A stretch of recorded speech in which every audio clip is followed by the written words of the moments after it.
Past players, past legends, past legends.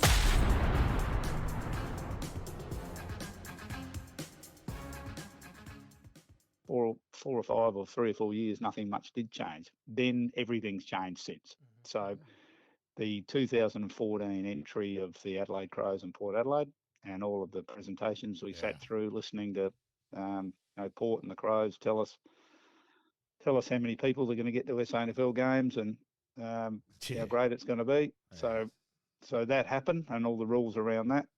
And then, of course, and this is one of the things that people forget, I reckon, was that back in 2016, we only had a league and reserves and basically under 18s and under 16s. Then we had a women's team in 2017, and we were an inaugural team that's in the right. first four. Yep. And we didn't add. I remember we didn't add any people.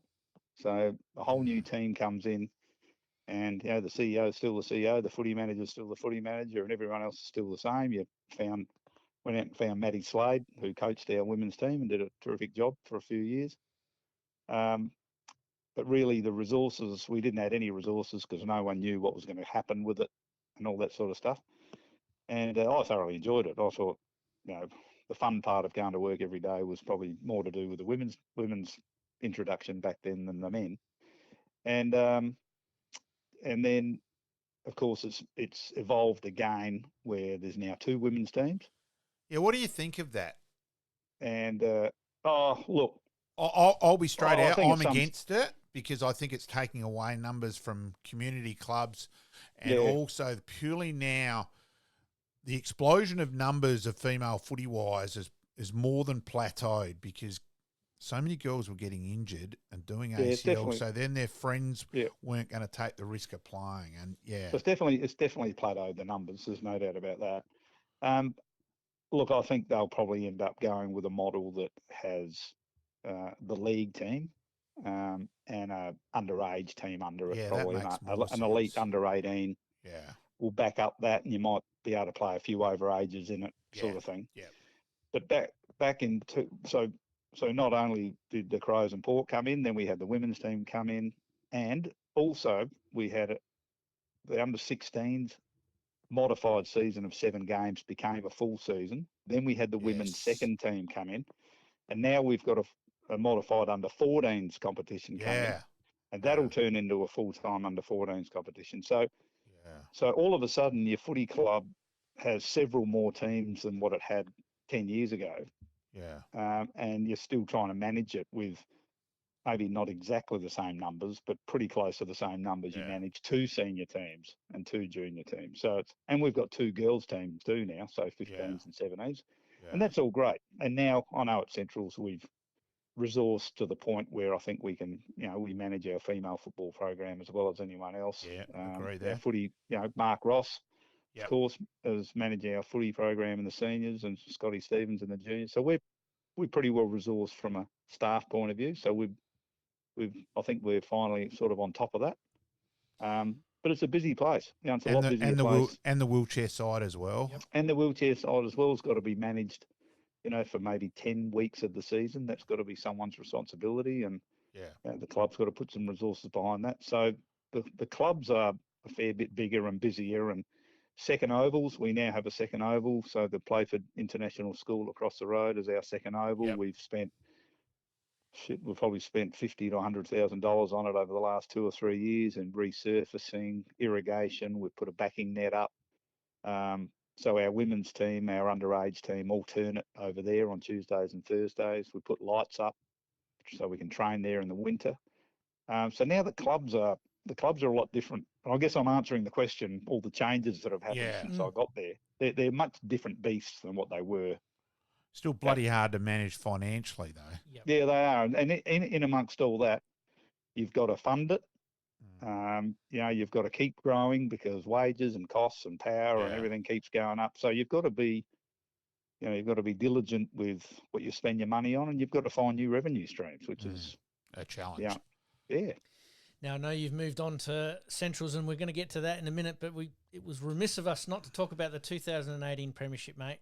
obviously ending a 27-year drought for North Adelaide there. What was that like, mate, for you personally and also for the club? Bloody shit house it was, yeah. That's why I asked this question, not Malcolm. Yeah. Oh, don't worry, Rossi and I talk about it all the time, but he struck the first one in 2013, but we got it back in 2018. Fair enough. Look, I reckon I love the time. My time at North, I think I loved it all. Because it's a good club and great people and all that, but I really enjoyed the 4 years Josh Carr was there. And mind you, 3 of those 4 years we finished in the bottom 2. Yeah, that's an interesting comment. Yeah, but Josh had he had a way of bringing everything together and making sure everyone knew where we were going. And I can remember. So he came in 2016. We'd sacked or got rid of or retired off a number of players that he requested us to do before he took the job on. So we did all of that and gave him a nice clean desk. He came in and it wasn't going to be pretty in the first year. He was very honest about that because he wanted to bring some kids in, maybe look at a couple of recruits, but let's get our own going. Let's get rid of these guys. Let's clear the desks. We did that. It was, like I said, he was very open with the board and supporters. That was 2016. Then in 2017, we finished bottom, but we won 6 or 7 games and we lost 6 games by less than a goal. Yep. And I remember Josh saying at our AGM that he copped a bit of criticism from the members, and he said, "I wonder if you'll be saying that at the end of next year." And this is how he's probably the best coach at actually plotting out. He could actually see where we were going, and he was very honest in saying it. And so we got to 2018, and we won the first 10, I reckon, straight. Then we copped a couple of injuries. We won all of those close games that we lost the year before. We ended up finishing 5th after being top or second for most of the year. And, Geez, nice you played weather. some exciting footy in that final series. Yeah, we did. He had the team up and running, and we went through. I think we beat South and then Sturt, and then we had the 19th man saga with Woodville West Torrens, and we got through that. Pleaded guilty, of course, as everyone knows. It was an accident, but we did do it, and it was an interesting week, let me say, between that and the grand final. Well, it was, because at one stage on the Monday, we thought we were going to be playing Woodville West Torrens. And there were things happening behind the scenes, and it was the AFL were saying that, no, that was it. North were out, and the SANFL disagreed with that. So there was a lot of things happening on that. So in some ways, actually, we're going to hurt Nord a bit, because we didn't know till Tuesday who were actually playing. So it was it was weird as well. So. Well, you were playing against a team that didn't know if they were playing or not either. It was crazy. It was a bit of a crazy week, but look, the way the boys responded, and that grand final, I mean, I know it's hard for the losers, and I've been there and done that, but it was actually a bloody good game. I thought it was a good game of footy, high scoring. The good players like Mitch Grigg and these guys played well. Like all the good players played well. But no, it was a great feeling after that game. It was a long time for North Adelaide, and I was so happy for Josh. I mean, like I said, I think his coaching ability. I was just reading his playing list and what he's got and what he hasn't got, and predicting exactly how to actually come top. It was great. When Fred Block had passed away, Suzanne got me to go out to North Adelaide. It was a Sunday game.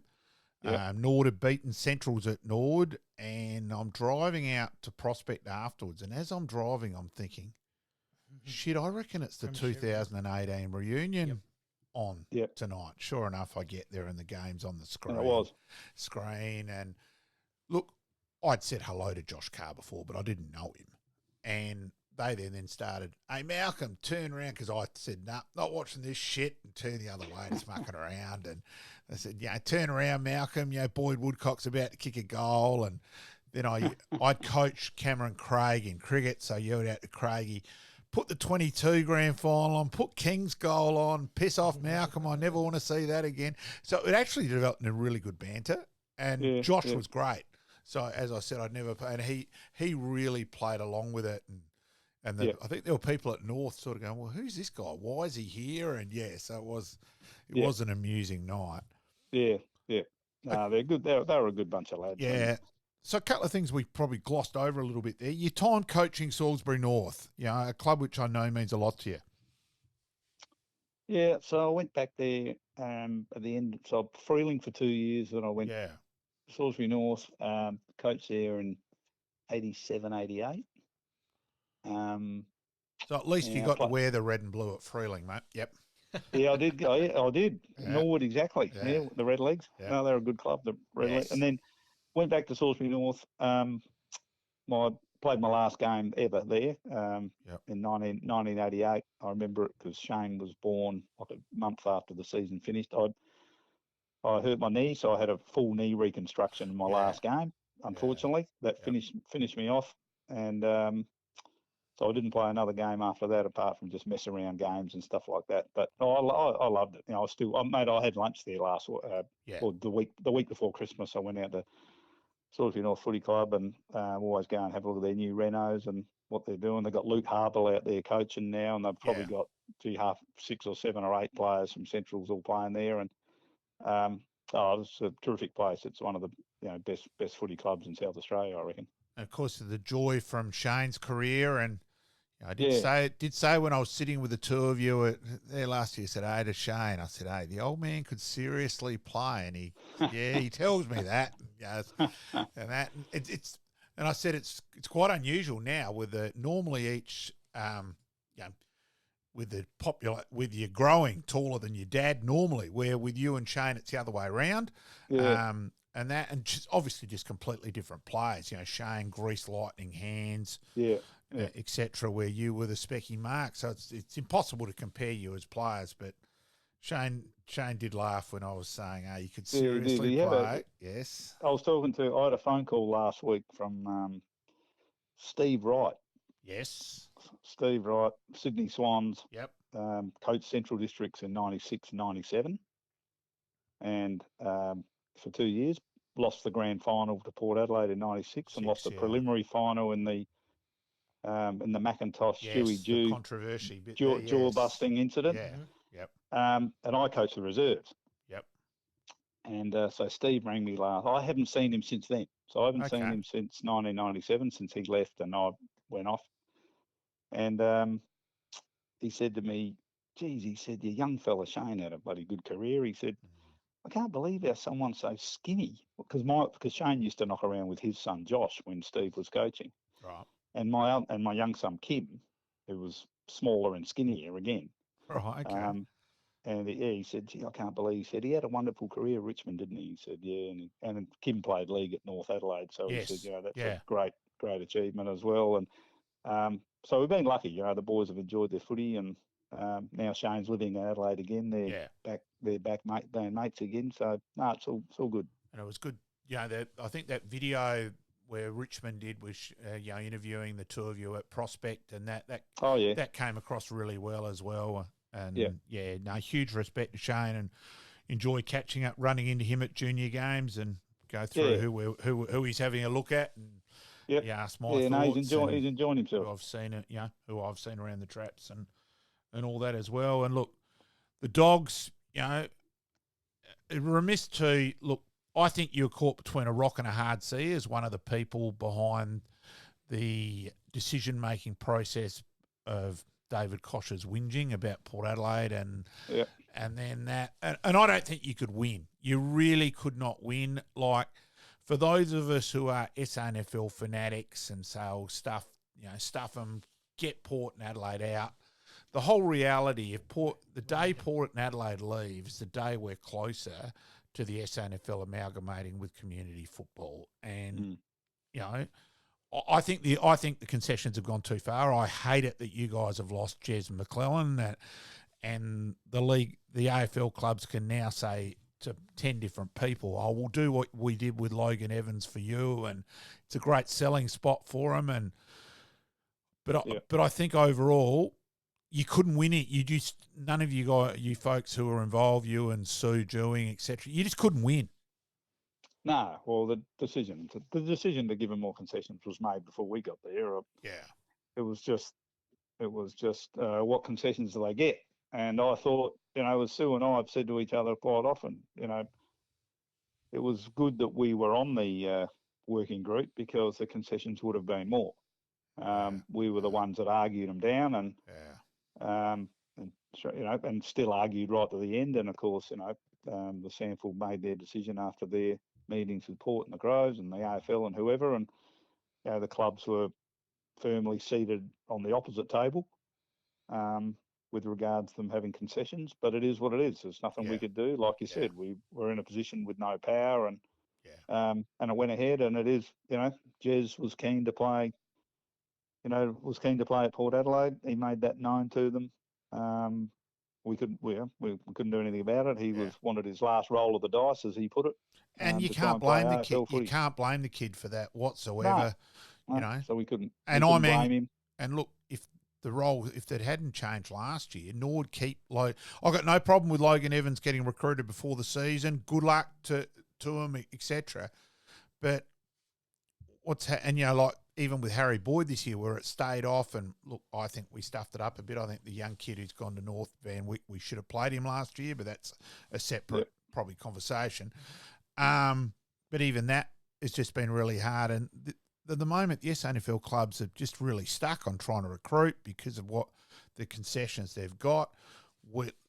Nord is still trying to recruit the ruckman, who's still waiting to see what happens with Adelaide, so he can play off the clubs, and it's a bloody nightmare. Yeah, it is. Well, it's hard. We are, it's a fantastic competition, and we love being in it. And I think all of us, you guys and me, and everyone else involved at Clubland, would do anything it takes to make it even better. Yeah. But there are some things, because of the way that footy's organised and structured in Australia, that we can't have an impact on. Unfortunately, there are bigger fish to fry, and we got to just make our lot the best we possibly can. And that's all we can do as SANFL nuts. And I'm with you. Yeah, and it's just a worry that the lack of youngsters involved. I think the clubs have got to get a bit smarter in that regard. I do say that, and probably would love to have a conversation with you away from that with my thoughts there, Greg, and we'll throw things back and forth. A bit more proactive. Yeah, I think so.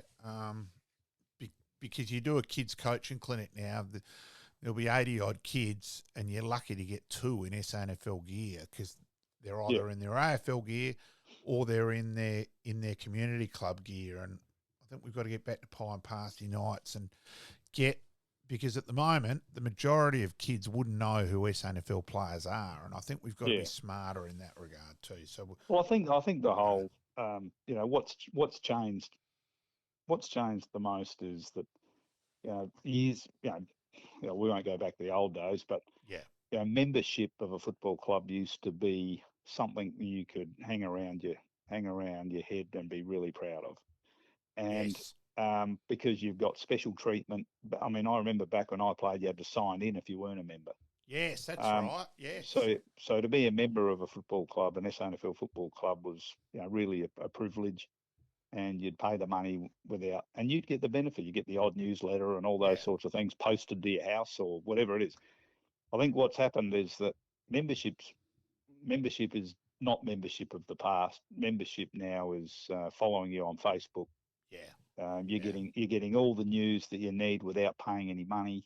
Yeah. The club keeps everyone up to date with all the news, and whether it be whatever financial or new players or whatever it is, everyone gets to know. So you have this sort of society out there that thinks, well, I don't need to pay them any money, and I get all the news from the club anyway.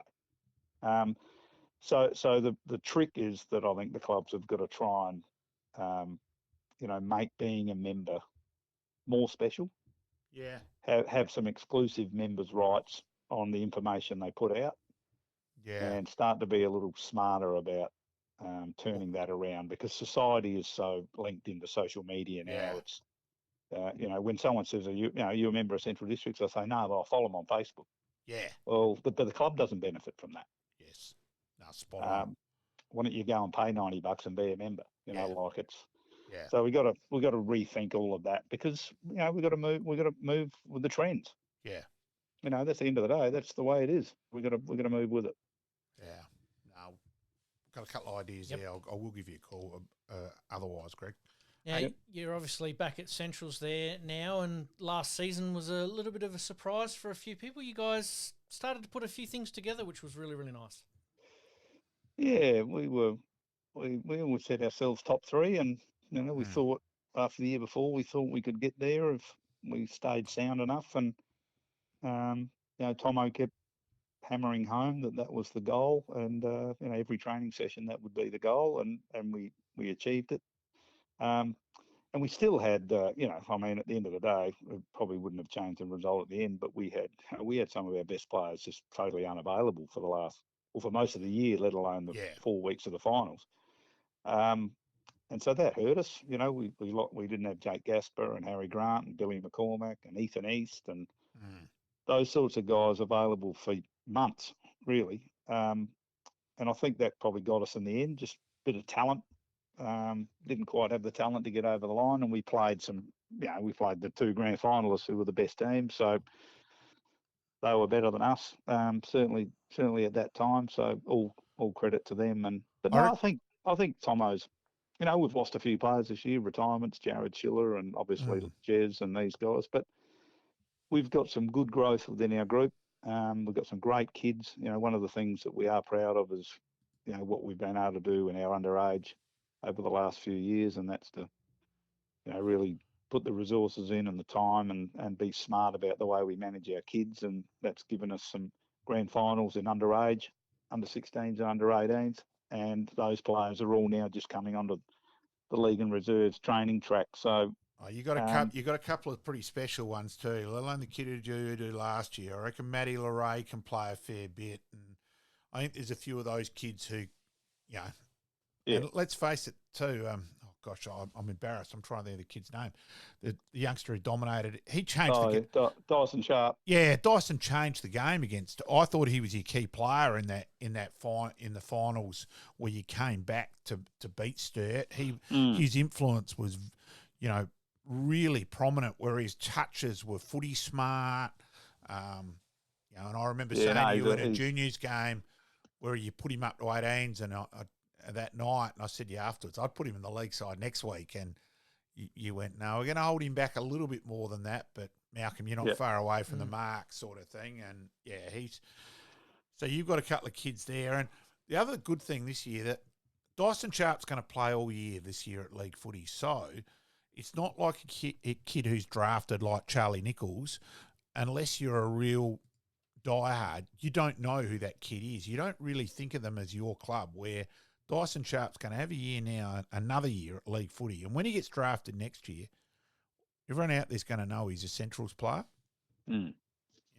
Yeah, no, he'll have, he's got the carnival and all that, so he'll miss a chunk during the year. But, we hope to see him playing league footy as much as we possibly can for this year. I mean, in reality, he's one of the best players in the club, let alone under 18s. Yeah, exactly. And he's mature, and look, he's going to get drafted. There's no doubt about that. He'll be in the top few, I would expect. Yeah. And he's a good kid, actually. He's got his head screwed on. Yeah. He really appreciates the club and the opportunities that footy gives him at state level and all that sort of stuff. So good on him. Exactly. I think it's terrific for him. He's a very humble, sort of hard-working kid, so he deserves everything he gets. No, you are massively respected within the footy industry and within the footy world, Greg. We've greatly appreciated having you on board, and we've kept you a bit longer than what, because I know you've got another meeting as well. Massively appreciated, mate. And I will touch base with a couple of ideas. And that sounds good, Malcolm. Thanks for having me on. Thanks for joining us, mate. And as Malcolm said, thanks for giving us your time tonight. No worries at all, guys. Thank you, boys. I rated you big time as a player and very highly as administrator. Thanks, mate. Oh, thanks, Malcolm. All the best, mate. Thanks, mate. Liking this podcast? Please like, rate, and subscribe.